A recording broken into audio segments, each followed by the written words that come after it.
मैंने कनाडा कर गलती कर दी।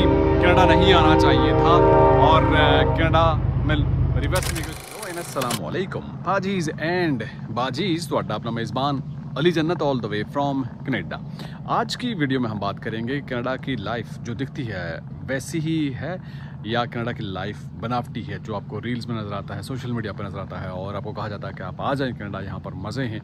तो ग्राउंड रियलिटी क्या है और क्या आपके लिए आना, आप किसी भी कैटेगरी में आ रहे हैं, विजिटर वीज़ा पे, टूरिस्ट वीज़ा पे, स्टडी वीज़ा पे, वर्क परमिट पे, आपको मालूम होना चाहिए कि क्या आपके लिए वर्थ इट है कनाडा आना या कि नहीं। आज की इस वीडियो में हम बात करेंगे और इम्पॉर्टेंट चीज़ें डिस्कस करने जा रहा हूं जो आपके गोशगुजार होना बहुत ही ज़रूरी है अगर आप कनाडा आने की प्लानिंग कर रहे हैं। तो वीडियो शुरू करने से पहले अगर आप यूट्यूब पर पहली बार ये वीडियो देख रहे हैं तो प्लीज़ चैनल को सब्सक्राइब कर लीजिए और फेसबुक पर पेज को लाइक कीजिए और इंस्टा और टिकटॉक को ज्वाइन करने का भी बहुत शुक्रिया।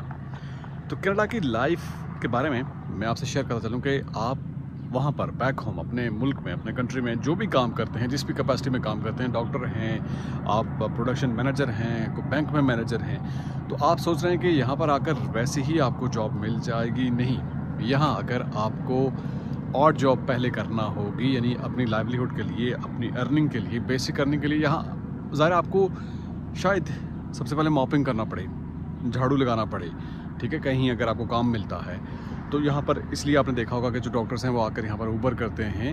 वजह यही है कि जब तक वो अपने उसी मुकाम पर पहुँचते, यहाँ का एक्सपीरियंस लेते, एजुकेशन लेते, तो तब तक आपने कुछ ना कुछ तो करना है। आपको खर्चा तो पीछे से कोई भेजने वाला नहीं है, क्योंकि आप कनाडा आए हैं तो आपने ही अर्निंग करनी है।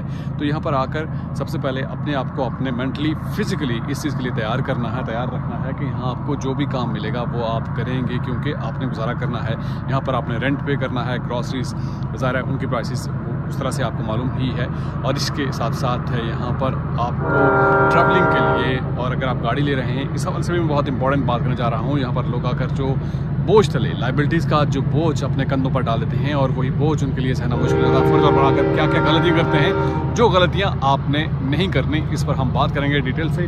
अभी रेल गुजर रही है तो रेल को गुजरने दीजिए, उसके बाद हम बात करते हैं कि आपने वो गलती बिल्कुल भी नहीं करनी, ताकि आपके लिए मसला हो और आप अपना सर खुजाते रहें और कहें कि मैंने कनाडा कर गलती कर दी, कनाडा नहीं आना चाहिए था। और कनाडा में रिवर्स इमिग्रेशन के हवाले से भी आप सुनते हैं, ऐसा क्यों होता है, तो इसमें बात करते हैं। रेल तकरीबन गुजर गई है, तो सबसे पहले आपने ये ज़हन में रखना है कि आपका वहाँ पर जो भी पोर्टफोलियो है, जो भी वहाँ पर मकाम था, उसके अकॉर्डिंगली यहाँ पर आपको फौरी तौर पर जॉब नहीं मिलेगी। आपको ऊबर करना पड़ेगी या शायद रेस्टोरेंट पे काम करना पड़े, और कोई भी काम करना पड़ सकता है अपना गुजारा चलाने के लिए। तो सबसे पहली ये बात हो गई। दूसरा यह है कि फौरी तौर पर आते साथ ही लोग यहाँ पर फ़ोन लेते हैं। लेट्स से आईफोन का नया ब्रांड आपको मिल जाएगा, आसानी से मिल जाएगा, इंस्टॉलमेंट में मिल जाएगा। और उससे बड़ी बात कि लोग यहाँ पर आकर गाड़ी लेते हैं। स्पेशली स्टूडेंट्स के हवाले से बात करना चाहूँगा। यहाँ पर मेरे इंडियंस में मेरे साथ मेरे दोस्त हैं, स्टूडेंट्स हैं, आते साथ ही वो गाड़ियाँ उठा लेते हैं। क्यों? देखा देखी कि फ़लाँ उनके दोस्त ने, उनके रिलेटिव ने इतनी बड़ी गाड़ी ली है तो हमें भी लेनी चाहिए। ये मुल्क ऐसा है, ये आपको मौका देता है, लेकिन गाड़ी तो आपको मिल जाएगी और उसकी EMI भरना। और अगर आपकी लेट्स से जॉब लगी हुई है, फॉर द टाइम बीइंग आप अर्निंग कर रहे हैं, लेकिन यू नेवर नो कि कल आपको कहा जाए कि यार आप जॉब में मत आइए। ऐसा भी होता है और लोगों के साथ ऐसा भी हुआ है। तो वो जो लायबिलिटी है वो आपके कंधों पे है, जो आपने। मैं एक मिसाल देना चाह रहा हूँ कि यहाँ पर एक फैक्ट्री में लोग काम कर रहे थे और उन्होंने यहाँ पर घर भी लिए हुए थे और उनके बच्चे यहाँ पर स्कूल में, और उन्होंने बड़ी बड़ी गाड़ियाँ भी ली हुई थी। लेकिन हुआ क्या कि अचानक से वो फैक्ट्री बंद हो गई, उसमें जो भी मसाइल हुए, लेकिन उसके बाद वो लोग बेरोज़गार हो गए। तो अब वो घर बेचने पे आए हुए हैं, वो घर किसी और को देना चाहते हैं, या जो गाड़ियां हैं उनका क्या होगा। तो ऐसे में बहुत मसाइल हो सकते हैं।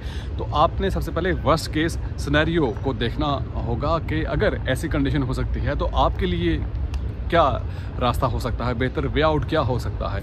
तो फौरी तौर पर अगर गाड़ियाँ लेना, मैं तो ये कहता हूँ, एक वीडियो में भी आपसे डिस्कस किया था कि फौरी तौर पर अगर आप गाड़ी लेते हैं 2-3 हज़ार की, 4 हज़ार की, 5 हज़ार की गाड़ी ले लें जिसकी कोई किस्त ना हो।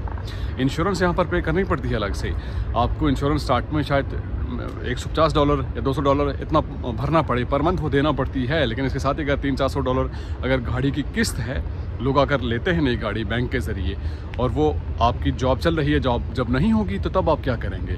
तो इसलिए सोच समझ कर आपने फ़ैसला करना है और उसी वजह से लोग परेशान होते हैं और डट में चले जाते हैं। और एक और बात कि बैंक में जब आप अकाउंट खुलवाते हैं तो आपको क्रेडिट कार्ड दिया जाता है जिसको आप यूज़ करते हैं और लोग उसको इस्तेमाल करना शुरू हो जाते हैं और उस पर फिर थोड़ी थोड़ी इंस्टॉलमेंट देना शुरू हो जाते हैं, जिससे उनका इंटरेस्ट रेट बढ़ जाता है।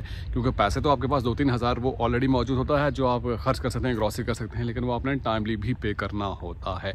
तो जो लाइफ के हवाले से हम बात कर रहे थे कि आपको रील्स पे लगता है, आपको लगता है कि हमारा रिश्तेदार चला गया वहाँ पर, उसकी इतनी बड़ी गाड़ी है, इतना बड़ा बंगला है और उसकी इतनी अच्छी लाइफ चल रही है, लेकिन वो गाड़ी इतनी बड़ी है, बंगला इतना बड़ा है, लेकिन शायद उसका बैंक बैलेंस इतना बड़ा ना हो।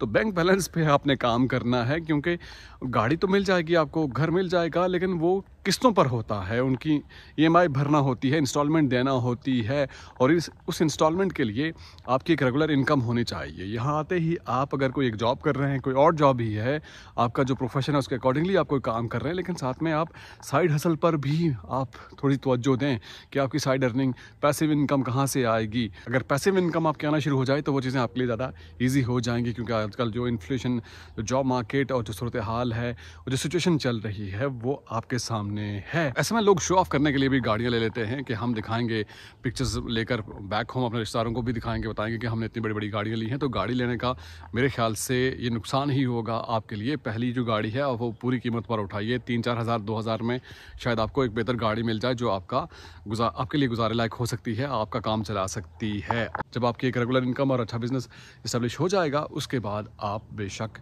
गाड़ी लें या घर लें। और एक और ख़ास बात मैं आपसे शेयर करना चाहता हूँ कि यहाँ पर रियल एस्टेट के हवाले से जिन लोगों के पास पैसा था, उनके पास, उन्होंने सोचा कि हम इन्वेस्टमेंट कर लें, देखा देखी में उन्होंने रियल एस्टेट में इन्वेस्ट कर दिया। स्टेट में खासी बूम थी इससे पहले, और अगर कोई एक प्रॉपर्टी उन्होंने ली हुई है, एक घर लिया हुआ, तो उन्होंने दूसरा भी बुक करा लिया। और उसके बाद जब इंटरेस्ट रेट हाई हुआ तो ज़ाहिर है उनको जान के लाले पड़ गए कि वो कैसे इंस्टॉलमेंट देंगे और सारी सूरत हाल, और इस समय वो उनके लिए वो सरदर्द बन गया और बनता रहा है। तो ऐसे में अगर आप बजाय इसके कि कोई रिसर्च किए बगैर, तहकीक किए बगैर, को मैथ्स किए बगैर कि क्या चीज़ आपके लिए बेहतर है, अगर आपके पास इन्वेस्टमेंट है, आप करना चाहते हैं, तो ज़रूर किसी के साथ कंसल्ट कर लें कि क्या चीज़ आपके लिए फ़ायदेमंद हो सकती है। क्योंकि वर्स्ट केस सिनेरियो, यानी सब चीज़ें सही चल रही हैं, इन पॉजिटिव मैनर चल रही हैं, वो तो ठीक है, आपको उसका मुनाफा आएगा, नफ़ा आएगा। लेकिन अगर सब कुछ उल्टा चलना शुरू हो गया, लेट्स से नेगेटिव हो गया, वर्स्ट के सिनेरियो में आपके लिए क्या सर्वाइवल होगा, क्या ऑप्शन बेहतर होगा, इस पे आपने ज़रूर काम करना है। तो अगर आप कनाडा आ रहे हैं तो 3-4 चीज़ों का आपने ख्याल करना है कि यहाँ आते साथ ही आपको कोई भी अच्छी जॉब नहीं मिलने वाली। अव्वल तो जॉब मिलने के लिए आपके कॉन्टैक्ट और रेफरेंस होना चाहिए, और 3-4 महीने आपको लगेंगे यहाँ पर जॉब ढूंढने के लिए। और कोई भी जॉब आपको मिल सकती है, आपके प्रोफेशन के अकॉर्डिंगली जॉब नहीं मिलेगी, उसके लिए आपका यहाँ का एक्सपीरियंस, एजुकेशन होना ज़रूरी है।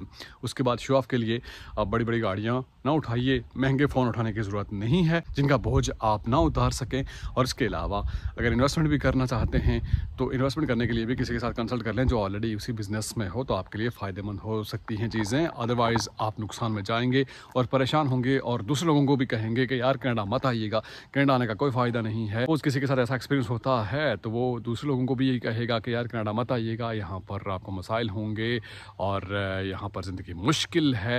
वो अपनी मिसाल देंगे, ज़रा जिसके साथ ये एक्सपीरियंस हुआ है तो वो यही कहेगा, अपने आप को कोट करेगा कि यहाँ पर हालात साजगार नहीं हैं। और रिवर्स इमिग्रेशन के हवाले से भी ज़्यादा लोग कहते रहते हैं, बात होती रहती है, वो भी आपने सुना होगा। तो आप आ रहे हैं तो आपको अपने बारे में मालूम है कि क्या आप बेहतर कर सकते हैं, क्या चीज़ आपके लिए सही है। तो आने से पहले अपने बारे में थोड़ा बहुत रिसर्च आपने ज़रूर करनी है। तो आज की वीडियो से इतना ही। आप कोई फीडबैक देना चाहें या आप नेक्स्ट टॉपिक सजेस्ट करना चाहें तो प्लीज़ सजेस्ट कीजिएगा। आपसे मुलाकात होगी नेक्स्ट वीडियो में। टिल देन मेरा और आपका अल्लाह मालिक।